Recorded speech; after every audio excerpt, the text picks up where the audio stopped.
Hello नमस्कार दोस्तों, आपका स्वागत है आपका अपने चैनल ट्रिकी ज्ञान स्टडी पर। तो दोस्तों, आप सब कैसे हैं? आशा करता हूं कि आप सब अच्छे होंगे और स्वस्थ होंगे और आप सबकी पढ़ाई अच्छी चल रही होगी। तो दोस्तों, मैं आज फिर आप लोगों के लिए गांधी जी से संबंधित कुछ महत्वपूर्ण सवालों को लेकर आए हुए हैं, जो कई वर्षों से लगातार परीक्षा में पूछा जा रहा है।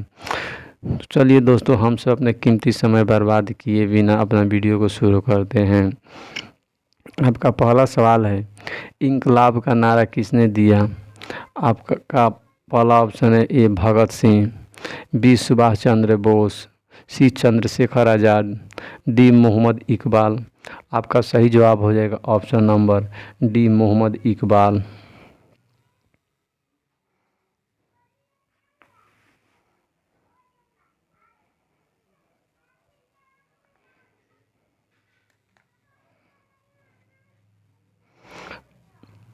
आपका अगला सवाल है, सारे जहां से अच्छा हिंदुस्तान हमारा के लेखक कौन है? आपका ऑप्शन है ए इकबाल, बी भगत सिंह, सी रविंद्रनाथ टैगोर, डी चंद्रशेखर आज़ाद। आपका सही जवाब हो जाएगा ऑप्शन नंबर ए इकबाल। आपका अगला सवाल है, मुस्लिम लीग ने मुक्ति दिवस कब मनाया था? आपका ऑप्शन है ए 1939 में, बी 1946 में, सी 1947 में, डी 1942 में। आपका सही जवाब हो जाएगा ऑप्शन नंबर ए 1939 में। आपका अगला सवाल है, 1947 के चुनाव में कांग्रेस द्वारा बहुमत प्राप्त प्रांतों की संख्या कितनी थी? आपका ऑप्शन है ए 3, बी 4, सी 5, डी 6। आपका सही जवाब हो जाएगा ऑप्शन नंबर डी 6। आपका अगला सवाल है, भारतीय मुसलमानों के लिए पृथक राज्य के लिए पाकिस्तान शब्द का प्रयोग सबसे पहले किसने किया? आपका ऑप्शन है A Agha Khan, B Chaudhry Rahmat Ali, C Mohammad Iqbal, D M A Jinnah. आपका सही जवाब हो जाएगा option number B Chaudhry Rahmat Ali. आपका अगला सवाल है, 1946 में बनी अंतरिम सरकार में राजेंद्र प्रसाद के पास कौन सा विभाग था? ए खाद्य एवं कृषि, बी रक्षा, सी विदेशी मामले और राष्ट्रमंडल का संबंध, डी इनमें से कोई नहीं। आपका सही जवाब हो जाएगा ऑप्शन नंबर ए खाद्य व कृषि। आपका अगला सवाल है, वर्ष 1939 में कांग्रेस को छोड़ने के बाद सुभाष चंद्र बोस ने किस दल की स्थापना की?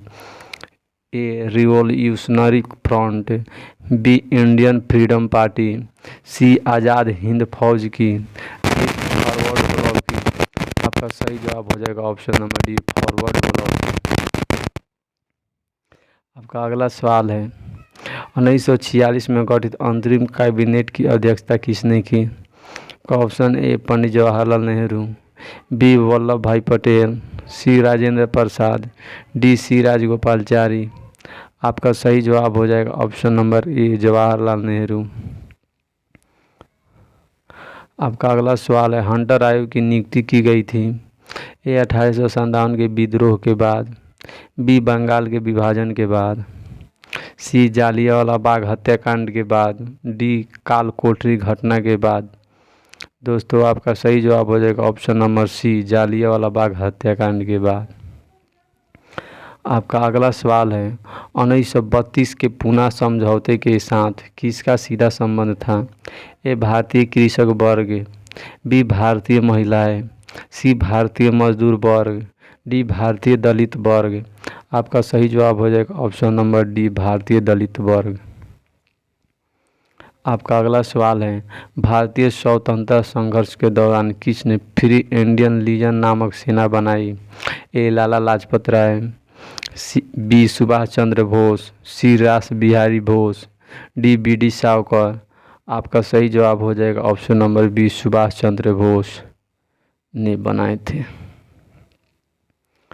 आपका अगला सवाल है, गांधी जी के निम्नलिखित अनुयायियों में से कौन पेशे से एक शिक्षक थे? आपका ऑप्शन है A J B Kripalani, B Rajendra Prasad, C Braj Kishore Prasad, D A N Sinha. आपका सही जवाब हो जाएगा option number A JB Kripalani. आपका अगला सवाल है 1942 के आंदोलन में डॉक्टर राजेंद्र प्रसाद को किस जेल में रखा गया था? ए भागलपुर जेल में, बी हजारीबाग जेल में, सी बांकीपुर जेल में, डी कैंप जेल में। आपका सही जवाब हो जाएगा option number C Bankipur jail में। आपका अगला सवाल है जयप्रकाश नारायण किस पार्टी से जुड़े हुए थे? ए कम्युनिस्ट पार्टी से, बी किसान सभा से, सी सोशलिस्ट पार्टी से, डी जस्टिस पार्टी से। आपका सही जवाब हो जाएगा ऑप्शन नंबर सी जो सोशलिस्ट पार्टी से जुड़े हुए थे। आपका अगला सवाल है भारत छोड़ो आंदोलन कब प्रारंभ हुआ था? ए 15 अगस्त 1942 को, बी 9 अगस्त 1942 को, सी 10 अगस्त 1942 को, डी 15 अगस्त 1942 को। दोस्तों आपका सही जवाब हो जाएगा ऑप्शन नंबर बी 9 अगस्त 1942 को। आपका अगला सवाल है किस पार्टी ने भारत छोड़ो आंदोलन का समर्थन नहीं किया था? ए हिंदू महासभा ने, B unionist party of Punjab ने, C communist party of India ने, डी उपयुक्त सभी ने। आपका सही जवाब हो जाएगा ऑप्शन नंबर डी उपयुक्त सभी ने, मतलब इसमें से किसी ने भी नहीं समर्थन किया था। निम्न में से कौन सा गोलमेज सम्मेलन 1932 में हुआ था? ए पहला, बी दूसरा, सी तीसरा, डी चौथा। आपका सही जवाब हो जाएगा ऑप्शन नंबर सी तीसरा गोलमेज सम्मेलन है जो 1932 में हुआ था। आपका अगला सवाल है गांधी जी ने दांडी समुद्र तट पर नमक कानून का उल्लंघन कब किया था? ए अब 6 अप्रैल 1930 को, बी 12 अप्रैल 1930 को, सी 6 मार्च 1930 को, डी 12 मार्च 1930 को। आपका सही जवाब हो जाएगा ऑप्शन नंबर ए 6 अप्रैल 1930 को। आपका अगला सवाल है इंडिया डिवाइडेड पुस्तक के लेखक कौन थे? A Narendra Dev, B doctor Rajendra Prasad, C Asaf Ali, D Maulana Abul Kalam Azad.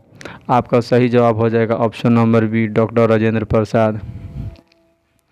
आपका अगला सवाल है निम्नलिखित में से किसने सभी तीनों गोलमेज सम्मेलनों में भाग लिया था? ए वल्लभ भाई पटेल, बी जवाहरलाल नेहरू ने, सी BR अम्बेडकर ने, डी राजेंद्र प्रसाद ने। आपका सही जवाब हो जाएगा option number C BR Ambedkar ने जो तीनों गोलमेज सम्मेलन में भाग लिए थे।